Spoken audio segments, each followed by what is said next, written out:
What's good, everyone? So, we're all human. Yep, because we're all human, we're all imperfect, with imperfect understanding, which leads to misunderstanding. So today, I want to discuss a few misunderstandings about the Christian faith. But before I do that, I want to recall to a quote that I made in previous videos. Just an exaggeration, which like any exaggeration, just shows a lack of understanding.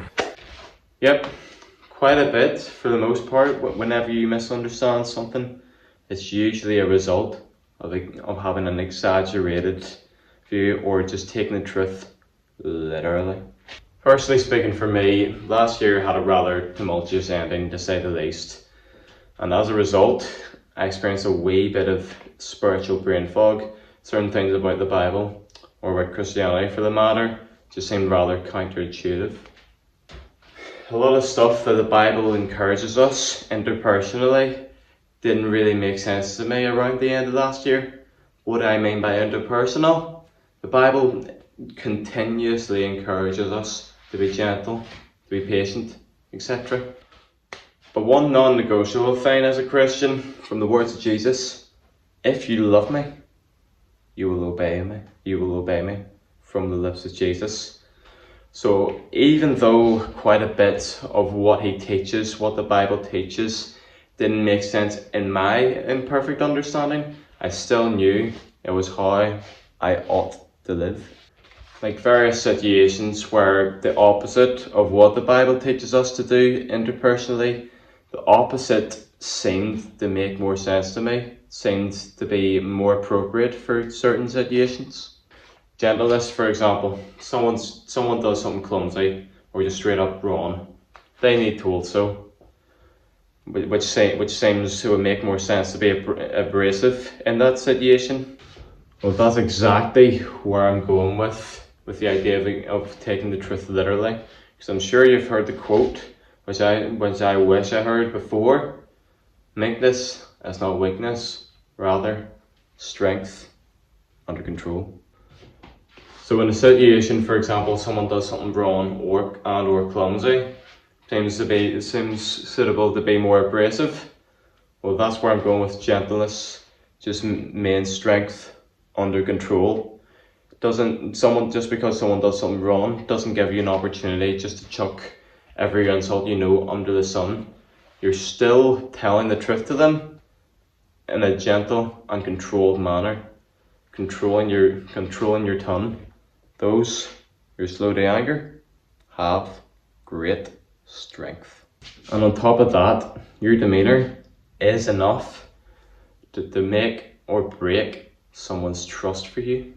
Because let's face it, if you have a harsh demeanor, harsh manner in the way that you hold your face, harsh way in the way you talk, harsh way in the way you deal with people, you're not going to come off as approachable.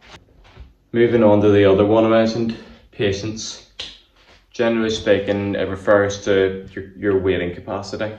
This is why you benefit from so many translations in the Bible. Obviously, since there's so many translations, there's different synonyms to replace each word. Gentleness, for example, different translations could have meekness, harmless, etc. For patience, could be forbearance or long-suffering. So in biblical context, when you come across the word patient, it doesn't always mean in terms of how long you can wait in a situation. It's how you can endure a tough situation, or someone's being nasty to you and you're still choosing to turn the other cheek instead of taking revenge. I'm sure in your own Christian walk you've realized that the Lord exhibits both of those characteristics in situations where most of us would want, our flesh would want to do the opposite. You sin every day without fail, and big or small, doesn't matter. It still has the same consequence. It breaks God's heart. It breaks God's law.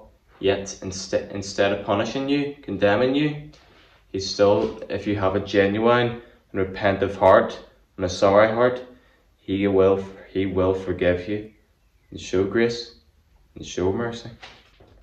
I'm going to move on to a few more common misconceptions, but before I move on to that, I want to, if you've ever experienced misconceptions, or you're in the middle of misconceptions, yet despite that you're still in the faith, I want to say, God bless you. So many people have left the faith because perhaps they realized Christianity was vastly different from what they thought it was, or even a few misconceptions or contradictions, and as a result they left the faith. But I want you to be encouraged. Blessed are the ones who endure to the end. And if you're ever confused about something in the Bible, misconception, whatever it is, don't take matters in your own hands. The pastors are there for a reason. They're not there just to give a fancy word on Sunday mornings and Sunday nights. They're still there to help people in their church. The first one, which I believe is very important, especially to non-believers, is the idea of being restrictive and or judgmental. Many of you know I became a Christian just the year before COVID, in my mid-teens. But I could have been saved way before that, because I completely had and misunderstood the idea of Christianity. I just saw it as just a list of do's and don'ts. Don't get me wrong, there is still do's and don'ts in the Bible, but I've said it before, I'm going to say it again. If you do come across a do or don't in the Bible, you need to remember that God is richer than you in love, and richer than you in wisdom. And when you come across a do or don't, that's Him directing you in both. This is also a common mistake that believers make when reading the Bible. They don't recognize the book or the chapter or the verse in its context. You need to recognize what type of literature it is, or if it's in the Old Testament or New Testament. Not to mention, not all of the Old Testament applies to today. You also got to interpret and recognize what type of literature it is, whether it's wisdom, whether it's the gospel, even the context, what was said in the previous chapter, etc. And even the previous day before I started writing the script was actually when I started reading the book of Romans. And in a nutshell, if you're a Christian, you're not under law, you're under grace. And I'm sure you know the verse, bad company ruins good morals. The same applies to what you watch. There's secular music and secular TV shows alone, they're in itself, they're fine.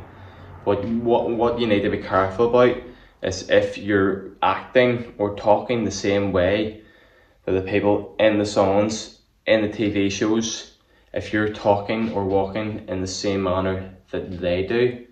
And obviously, if that is the case, you may stop watching or listening to their music.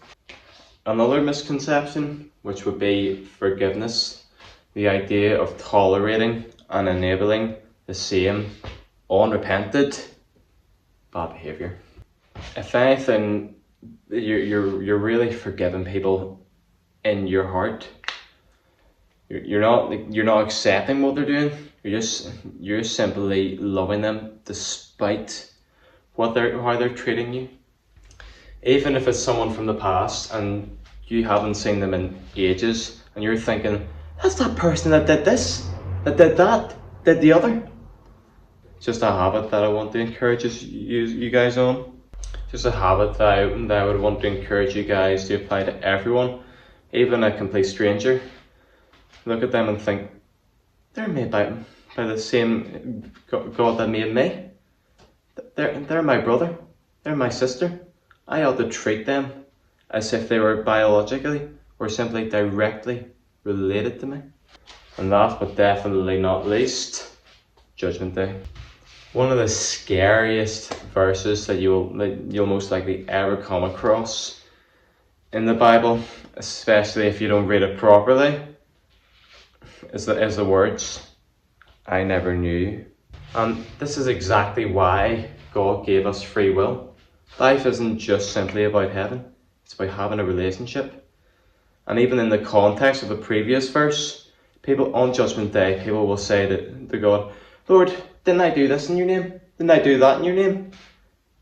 And if they're not doing it with heart, with love, loving God with all their heart behind those actions, that is why He will say those things. On top of that, God is never concerned about your actions. He is concerned about your heart. Man looks on the outward appearance of a man, but the Lord looks at the heart. You can never lie. You may fool man, but you can never fool God, because He's the one that reads your heart behind all of your actions, everything you say, especially when you're praying, and especially when you're worshipping God. Alright everyone, that's it for today. Hope you enjoyed. Now, if you're new around here and you enjoyed the video, feel free to like, feel free to subscribe, feel free to comment. And that's it for today. Hope you enjoyed, and thanks very much for watching. God bless you.